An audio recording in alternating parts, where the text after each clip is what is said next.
MBK 1:17. The Rajasuya Sacrifice. Chapter 17. The Rajasuya Sacrifice. Arjuna was becoming successful in his conquests.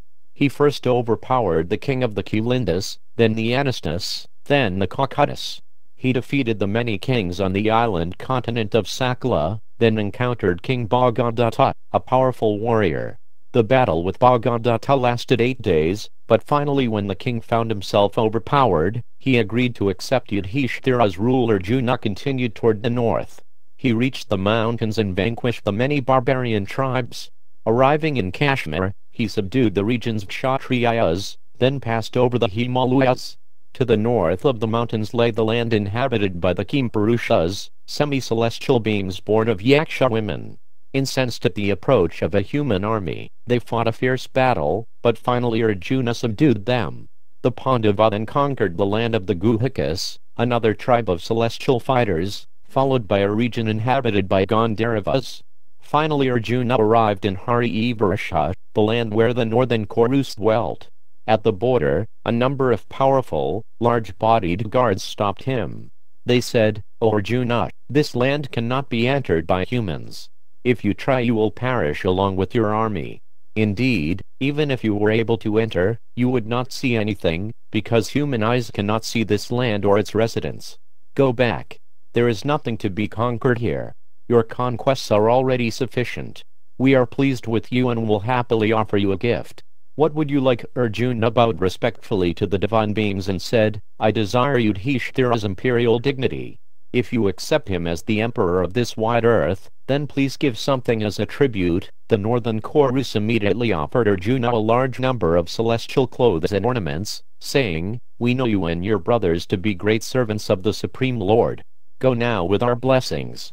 May you always gain victory." Taking all the wealth he had won, Arjuna returned to Indraprastha and reported his success to Yudhishthira. Bhima had in the meanwhile marched to the east with a powerful army.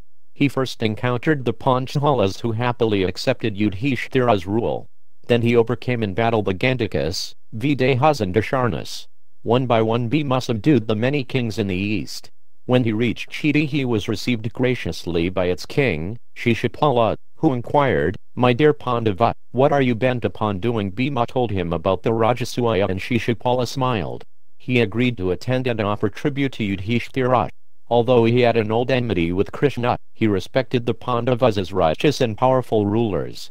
The king offered Bhima his hospitality for some days, then the Pandava continued on his way. Bhima overpowered the kingdoms of Kumara, Koshala and Ayodhya. He reached the wetlands at the foot of the Himalayas and subjugated all the kings in that area. Moving on from there, Bhima encountered the mighty races of the Matsyas and the Malavas. Such noble Kshatriyas had never known defeat, and out of pride in their strength and reputation, they felt obliged to resist Bhima's request that they surrender to Yudhishthira, although they bore the Pandavas no enmity. Eventually, however, Bhima vanquished them in battle. Either by diplomacy or force, Bhima subjugated dozens of kings. Many of them then joined him as he marched on, bringing tribute to offer to Yudhishthira and Indraprastha. Those kings who did not surrender were slain by the Pandava. Others gave him profuse wealth. Bhima amassed enormous quantities of gold, silver, gems, valuable cloth, sandalwood, blankets, carpets, coral and ivory, all of which he packed on the backs of a long train of elephants and asses. Bhima even subjugated the powerful Karna, ruler of Anga, as well as all the other kings in the region who were loyal to him and Duryodhana. After conquering many barbarian tribes he finally returned to Indraprastha and offered everything he had acquired to Yudhishthira. On his expeditions to the south Sahadev had defeated many kings, Surasena, Adiraja, Dantavakra. He reached Kuntibhaja's kingdom and his grandfather received him with great affection. From there he went on to conquer the kingdoms of Jambika, Shika and Uvanti. After crossing the Narmada River he arrived at Bajakota where he fought a long battle with King Bhishmaku. Although Bhishmaku was favorable to the Pandavas and had been happy to see his daughter Rukmini become Krishna's principal queen, he wanted to test the Pandavas' power. After 2 days fighting, he admitted defeat at Sahadev's hands. Like his other brothers, Sahadev subdued numerous kingdoms by both diplomacy and force. When he came to Mahishmati, he encountered King Nila, who was a friend of the fire god Agni. As Sahadev stood in battle against the king, it appeared as if he and his entire army were on fire. Flames sprang from the earth and surrounded them on all sides. Thousands of soldiers and chariots were reduced to ashes. Sahadev saw even his own life threatened as the fire swept toward him. He could understand that Agni was assailing him.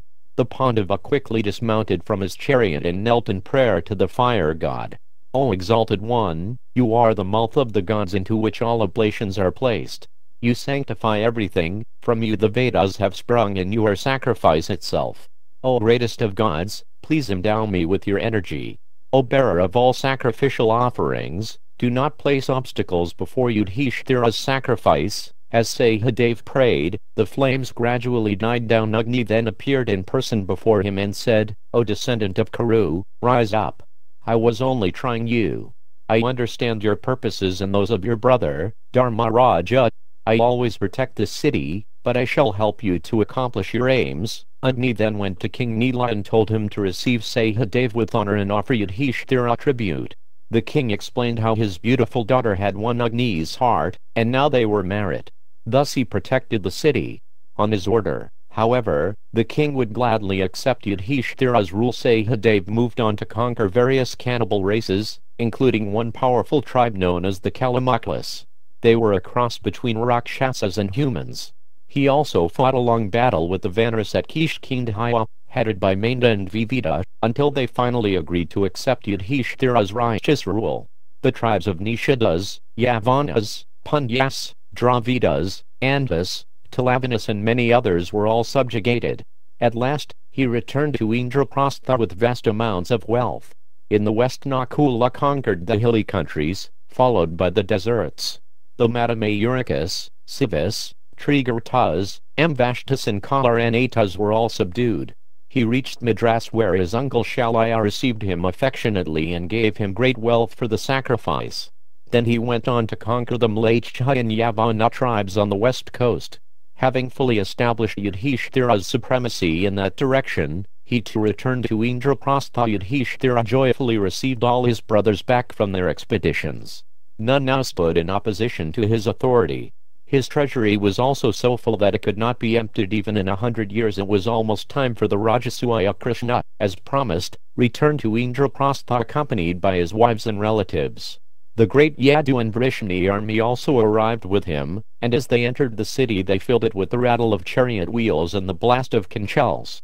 The already inexhaustible ocean of gems the Pandavas possessed was filled to overflowing when Krishna presented his gifts. When Krishna and his relatives had all been properly received, Yudhishthira sat with him in his assembly hall and said, O Krishna, it is for you alone that this vast earth has been brought under my sway. Indeed, only by your grace has this been possible. I wish now to devote all my wealth to the Brahmins and to Agni, the carrier of sacrificial offerings. Please grant me permission to perform the Rajasuya sacrifice. Krishna praised Yudhishthira's many virtues. You deserve the imperial dignity without any doubt. Perform the sacrifice. If it is successful, I shall consider it my own success. I am always seeking your good and will do whatever I can to assist. Appoint me in some office and I shall obey your commands. Yudhishthira asked Vyasadeva to take charge of the sacrifice. Thus Vyasadeva himself became the chief priest. Then he appointed Yani Yavalkaya, Sushama, Pala and Domyarishis as his assistants.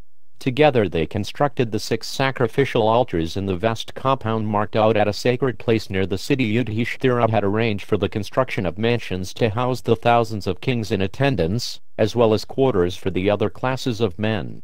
Innumerable Brahmins were streaming into Indraprastha, and each was received with gifts of wealth and offered comfortable accommodation. When the party from Hastinapura, headed by Dhritarashtra and Bhishma, arrived, Yudhishthira personally received them with love. He buttered his elders' feet and said, All my wealth and my dominions are yours. Please command me as you desire. Bhishma, Drona and Kripa lifted Yudhishthira from his obeisance and embraced him. They shed tears of happiness to see his opulence and success. From their first hearing that Yudhishthira was planning the sacrifice they had been overjoyed.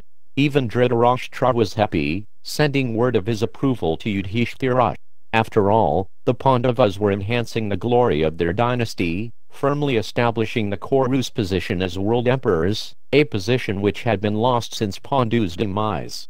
Holding Yudhishthira by his shoulders, Bhishma said, "It is fortunate indeed that we see you today ready to perform the great Rajasuya sacrifice. Surely this is by the Supreme Lord's grace. You are a fit person to acquire the imperial dignity. Please allow us to be your servants and give to us some post in the sacrifice." After consulting with Vyasadeva, Yudhishthira asked Bhishma and Drona to oversee the organization for the sacrifice. Dushasana was put in charge of food distribution, while Ashvatthama was solicited to look after the Brahmins. Duryodhana was appointed to receive all the gifts that were brought for Yudhishthira, and Vidura became the master of the treasury. Krishna, with a desire to gain their blessings, personally undertook the task of washing the Brahmins' feet as they arrived. The sacrificial arena was soon crowded with effulgent rishis chanting hymns from the Samaveda. Among the sages assisting the sacrifice were Bharadvaja, Gaudama, Yusita, Vasishtha, Vishvamitra, Parashurama, Kashyapa, and many others who had descended from the higher regions of the universe. The celestials, seated upon their shining chariots, came in person as the offerings of ghee were poured into the fires with utensils made entirely of gold. Before everyone's eyes, the gods, headed by Brahma, Shiva and Indra, took their places in the arena. The gold platforms around the sacrificial arena, being crowded with celestials and rishis, looked as beautiful as the sky studded with innumerable stars. Narada Rishi attended the sacrifice, and he gazed in wonder at all the personalities in attendance. Amid the thousands of kings he saw Krishna shining like the brilliant Sunday. Narada marveled at how the original Supreme Person was present on earth in human form. The rishi knew that Krishna must be working out some divine plan. After many days, Yudhishthira was crowned as emperor. On the final day of the sacrifice, the Brahmins prepared the Jews of the Samaplan to offer to the great personalities in attendance. First they would be worshipped with due ritual, then invited to partake of the divine beverage. Bhishma said to Yudhishthira, "You should now select the most important person at this assembly and worship him with arghya.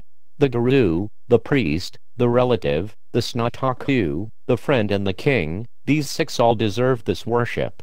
Therefore worship all these kings and Brahmins, starting with you whom you consider foremost." Yudhishthira asked his counselors who they felt was fit to receive the worship. There was some uncertainty. Some suggested Brahma, while others Shiva, and some Vyasadeva. Yudhishthira then asked Bhishma, "O Kuru chief, who do you consider to be the best of all those present here today? Who should receive the first worship?" The Agrapaja. Bhishma replied, "As the sun shines among all luminous objects, so Krishna shines among all kings. He is without doubt the most worthy of the first offering." Yudhishthira agreed fully, as did Sahadeva, who, on Bhishma's command, stood up and announced to the assembly, "Emperor Yudhishthira would like to offer the Agrapaja to Krishna. Even though the principal gods are present, they are all subordinate to Krishna. He is the ultimate goal of all yogis and ascetics who aim for self-realization. But what need is there for me to speak of his glories? All you exalted personalities are well aware of Krishna's position. Indeed, Krishna is the super-soul of all. Therefore, by satisfying him we will satisfy all created beings." Sahadeva continued to glorify Krishna for several more minutes. When he stopped speaking, the rishis, celestials and assembled kings resoundingly approved. Seeing his decision confirmed by the Brahmins and gods, Yudhishthira began to worship Krishna with tears in his eyes. Showers of flowers fell from the sky as he offered him the arghya and the samarasa. Everyone cheered and stood in respect as Krishna was worshipped. But a few monarchs had not agreed. Shishupala in particular was outraged, and he remained seated while the offering was made to Krishna. He was seething. Krishna was his enemy. Shishupala had once been about to marry the beautiful Rukmini, but Krishna had kidnapped her on her wedding day and married her himself. From that day forward, his enmity toward Krishna had only increased. This offering of honor was too much to tolerate. He suddenly leapt to his feet and began to roar angrily. Surely destiny is supreme. Otherwise how could this injustice have occurred? How could those present have been influenced by the words of a foolish boy? I cannot agree with Sahadeva's statements. There are many personalities here much more worthy of the worship than Krishna. The great rishis, the gods and all the earth's kings are present. Krishna is not even a king. He is nothing but the son of a cowherd man. We cannot even ascertain his caste or social position. He seems to care nothing for Vedic injunctions and principles. How then can he be worshipped in this assembly? Shishupala frowned. His coppery eyes challenged those in the assembly. Krishna is neither the eldest, the wisest nor the most powerful person present. There are many others present who are more qualified than Krishna in every way. Yudhishthira could have worshipped any one of them before selecting Krishna. Placing his hand on the long sword hanging from his belt, the Chidi king furiously concluded, "We have paid tribute to Yudhishthira thinking him to be virtuous. That was clearly a mistake. He has insulted us today by worshipping Krishna, who most unrighteously had Jarasandha killed. Now we can see what sort of men are Yudhishthira and his brothers, as well as Bhishma, who has approved of this madness." Shishupala turned to address Krishna. "As for you, Krishna, why have you allowed yourself to be worshipped like this? You are exactly like a dog that has stolen the offerings of ghee meant for a sacrifice and is licking them up in solitude. As a wife is to an impotent man, or a beautiful sight to a blind man, so is this worship to you, who are not even a king." Shishupala strode toward the gate of the arena, followed by several other kings who were in agreement. Other kings rose in anger upon hearing Shishupala's words. Some left the assembly censuring the Chidi king, while others took up their swords and shields in order to fight with him. Bhishma at once stood up and justified the selection of Krishna. He spoke fearlessly, checking Shishupala as he walked away. "He who does not approve of the worship of Krishna, who is the oldest person in the universe, deserves no respect at all. O King of Chidi, we do not worship Krishna out of material motivations. Many times I have heard from those very advanced in knowledge that Krishna is the supreme person, in whom the universe itself is established. Foolish men like you can never understand this." Bhishma gave numerous reasons why Krishna should be worshipped.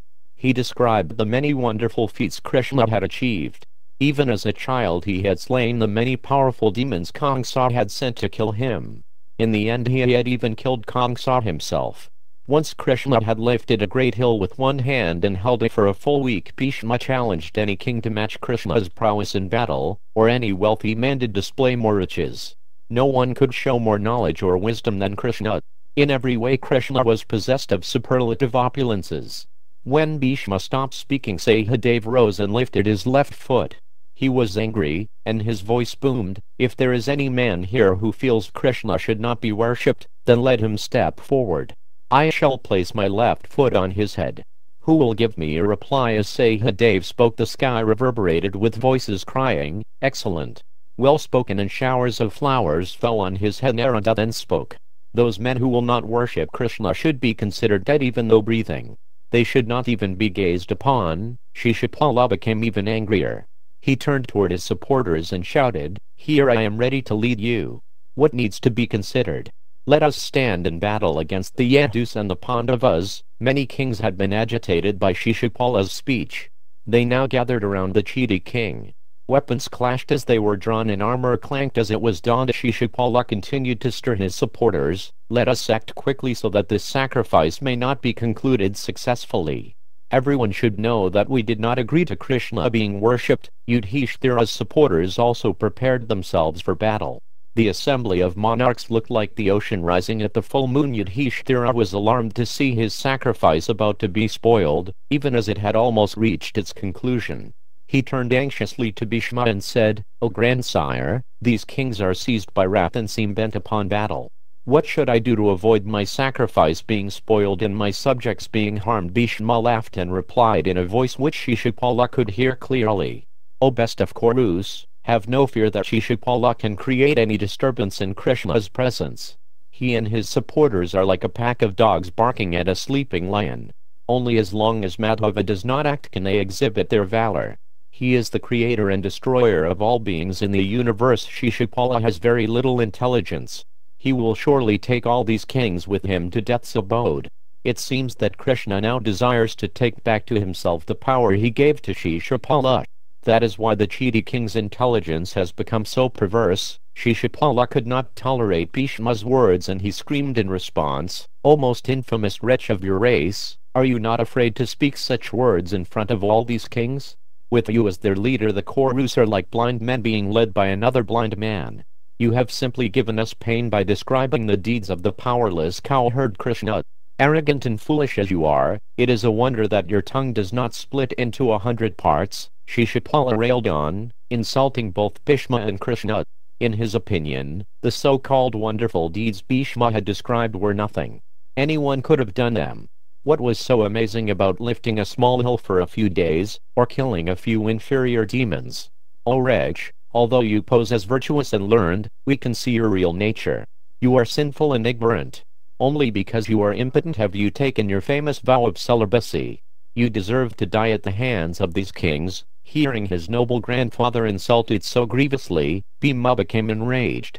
His large eyes, resembling lotus petals, expanded even further in anger, and they turned coppery red. His brow wrinkled into 3 lines and he ground his teeth. He stood up, appearing like death, preparing to swallow every creature at the end of the yuga. But Bhishma caught him by the hand and restrained him. He appeased Bhima with gentle counsel. Like the ocean unable to transgress its shores, Bhima felt unable to disobey the Kuru elder. He sat down again, glaring at Shishupala. Shishupala laughed. Release him, Bhishma. Let all these kings see him burnt down by my prowess as an insect is destroyed by fire. Bhima again started up, but Bhishma stopped him with a glance. Fixing Shishupala with his angry eyes, he then began to narrate the Chedi monarch's history. Shishupala had been born with 3 eyes and 4 arms.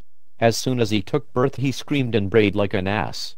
An invisible voice from the heavens prophesied that he would grow up powerful and fearless, but that one day he would be killed by a great hero. When Shishupala's mother had asked the voice who that hero would be, the voice replied that the child's extra arms and 3rd eye would disappear when he was placed upon the lap of the person who would one day kill him. This came to pass when young Shishupala was placed upon Krishna's lap. Horrified when she realized that Krishna would kill her son, Shishupala's mother had begged, "Please grant me a boon, O Krishna. Pardon my son for the offenses he may commit against you. I desire his welfare and long life." Krishna replied, "O blessed lady, even when Shishupala deserves to be killed I will forgive him. Indeed, I shall tolerate 100 offenses from him." Bhishma concluded, "This wretch is thus destined to be killed by Krishna. His time has come. Therefore he roars like this, caring nothing for ourselves or the infallible and unknowable Krishna. A man on the verge of death loses his senses and will say anything." Shishupala again attacked Bhishma, delivering another harsh speech. Bhishma waited for him to finish and replied calmly, "O Chedi king, cease your rantings. There will never be an end to arguments, for words may always be answered with words. Here is Govinda. Let anyone who opposes him stand now before him in battle. Thus you will attain liberation, your soul entering his transcendental body." Shishupala roared like an enraged lion. Then Krishna spoke so that everyone could hear. "This cruel-hearted man is my aunt's son, yet he always wishes me and my relatives ill. Once when I was away from Dwarka he came and set fire to my city. He killed many citizens and took away many more in chains. This wretch even stole saintly Akrura's wife. On another occasion, cunningly disguising himself, he ravished the princess of Vishala, who was the intended bride of the Kursha king. Obviously desiring a speedy death, he even tried to possess the chaste Rukmini. I have tolerated these and numerous other insults at his hands, only because I made a promise to my aunt. But I promised to bear only 100 insults. That number has now become full. I shall therefore slay Shishupala now in your presence." Having heard Krishna's words, the kings reproached Shishupala, but he merely laughed and said, "O Krishna, how do you speak of Rukmini, who was intended for me but whom you stole by slyness and deceit? You cannot call yourself a man. Do whatever you will. Whether you are angry or friendly, what harm can you do me?" As Shishupala spoke, Krishna thought of his discus weapon, the Sudarshana Chakra. It immediately appeared in his hand and Krishna raised it above his head. Releasing the chakra he said, "I have kept my promise to my aunt. Shishupala's offenses have now exceeded the number specified and now I will kill him." The chakra left Krishna's hand and streaked toward Shishupala even as he continued his tirade. The king tried desperately to draw his sword to fend off the chakra, but the powerful disc weapon was too swift. It caught him on the neck and immediately severed his head from his body. The mighty king fell like a cliff struck by a thunderbolt. As he dropped to the ground, a fearful effulgence was seen to leave his body and enter into Krishna. Rain fell from a cloudless, thundering sky, and the earth trembled. No one spoke. Shishupala's supporters were angry, but dared say nothing. The rishis, however, were pleased by Krishna's act and praised him for it. Gradually the assembly became peaceful again. Yudhishthira ordered his brothers to perform Shishupala's funeral ceremony without delay. He then installed Shishupala's son as king of Chiti, and the last ceremonies were performed to complete the Rajasuya. Along with Draupadi, Yudhishthira took the final ritualistic bath in the sacred Yamuna, and the sacrifice was over.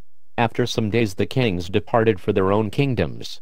The Pandavas accompanied them to the outskirts of Indraprastha, then bid them farewell. Yudhishthira begged Krishna to stay longer, however, and he consented, although he sent his party back to Dwaraka, while he and his queens remained behind. During his stay in Indraprastha, Krishna was personally served by Draupadi, and he developed much affection for the Pandava queen.